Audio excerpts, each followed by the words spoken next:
Hello， 大家好呀！自从7月份以来，我的对决视频的播放量就不怎么高，估摸着还是相似内容的视频更了太多，导致大家有些腻味了。所以今天我就打算开一个新坑，来介绍一下二战时期各国军队的装备。由于内容很多，所以我每期视频只会介绍一点点内容。在这里，我打算将时间划分为前期、中期和后期。前期呢，就是在1940年之前，而中期呢，就是在巴巴罗萨行动到 D-Day 和巴格拉季昂行动之间，而后期呢，就是从盟军的大反攻开始，一直到战争结束了，并且每期视频我只会讲一个类型的装备，比如单兵装备、火炮、车辆等等。然后这个系列呢，我都会投稿在知识区，如果大家的反响还不错的话，我就会加速更新这个系列的视频。至于本期要介绍的内容呢，就是二战前期纳粹德国国防军的单兵装备了。很多人看到这里可能会问，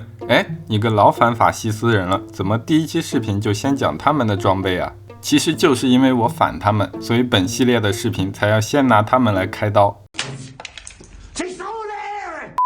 在这儿，我们首先来看一下他们的军服。由于游戏和谐的原因，我们能展示出来的就只有国防军的军服。据说他们的制服都由大名鼎鼎的包豪斯设计学院参与设计，而党卫军的服装设计呢，也都由著名服装品牌 BOSS 的创始人雨果波士参与设计。好家伙，请了一堆大佬来设计服装，他们的制服自然也是难看不了。再加上被某落榜美术生那么一蛊惑，当年就有无数的德国青年加入了军队，成为了罪恶的战争机器上的一颗小螺丝。除开制服以外呢，单兵装备中最重要的恐怕就是鞋具了。国防军最经典的鞋具就是这个 Y 字形背带了，士兵们可以将不怎么常用的东西挂在后背上，而常用的东西呢，就放在腰带一圈。肩部分担了一部分重量的同时，在移动的时候，身上的各种物件也会相对稳定一些。不过这个 Y 字形背带也算不上什么独创的设计，因为当时的苏军也有这玩意儿，只不过在材质和普及率方面就没有纳粹德军那么高了。介绍完装具，咱就来讲一讲武器。卡尔 98K 是整个二战期间德国步兵的主力武器，它是一款使用 7.92 毫米毛瑟步枪弹的栓动步枪。这家伙的前身98年式步枪都是一战前的老装备了，所以作为改进型的它，在二战同时期的步枪里也算不上优秀。不过装备嘛，可靠就行了。它没有弹匣，只有一个可容纳5发弹药的弹仓。不过士兵在打光弹药之后，可以通过桥夹快速的往里装填5发弹药。作为主力武器，它的配件自然也是相当的多。枪口可以固定制式的刺刀，精度较好的个体会搭配瞄具发给狙击手。而在加装了枪榴弹发射器之后，它又获得了通过空包弹来抛射各种奇怪物体的能力。在我个人看来，纳粹德军在步枪方面的摆烂，恐怕就是为了欺骗国际联盟而演的一出戏。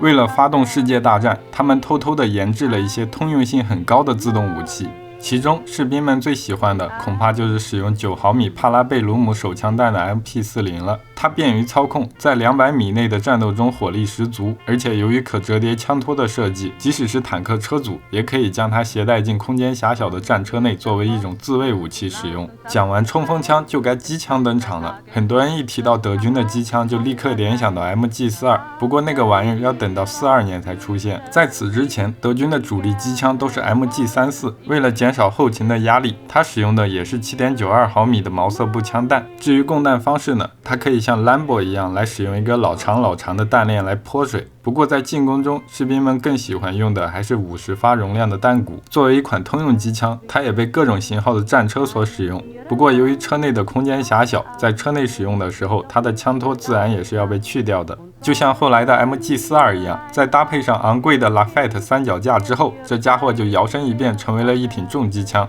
至于这个枪架的介绍，大家可以看看我之前的一期视频。当然，自动枪械就算是火力再猛，也打不到掩体后面的敌人，所以手榴弹也是单兵装备中必不可少的一员。纳粹德军装备的是著名的 M24式长柄手榴弹，它的投掷距离很远，而且较长的手柄也可以防止它在落地后到处乱滚。除此以外，这家伙还有一个烟雾弹的版本，由于二者的长相一模一样，所以为了便于区分，这个版本的弹体上被涂上了醒目的白色标记。由于战争早期世界各国都没有什么对付战车的经验，所以像是磁吸雷这样的武器还没有被发明出来。为了能够有效对付敌方战车，德军士兵们便像他们的一战前辈一样，将大量的 M24手榴弹给绑起来，做成集束手雷。但即使是这样，它的装药量也仅仅只有1公斤多一点，用来对付一下特26这样的轻型战车还算可以。在遇到特34中型坦克的时候，就只能用它来炸一炸动力舱之类的弱点部位了。好了，我们本期要介绍的内容到这儿就结束了。其实战争早期，纳粹德国国防军的单兵装备远远不止这些，然而就光是做这么点内容，就已经把我累了个半死了。再加上我害怕费劲整了半天之后，又落了个没什么人看的下场，这就非常的让人 emo 了。所以假如您认为本期视频还算有趣的话，就请多多3连支持一下 UP 主。另外，由于咱不是专业人士的原因，视频里或多或少都会出现一些错误，发现之后还请大家毫不留情面的在评论区进行指正，不要让错误的内容误导了更多的观众。最后本期的点赞超过3000，我就给大家加速更新这个系列的内容。我们下期视频再见。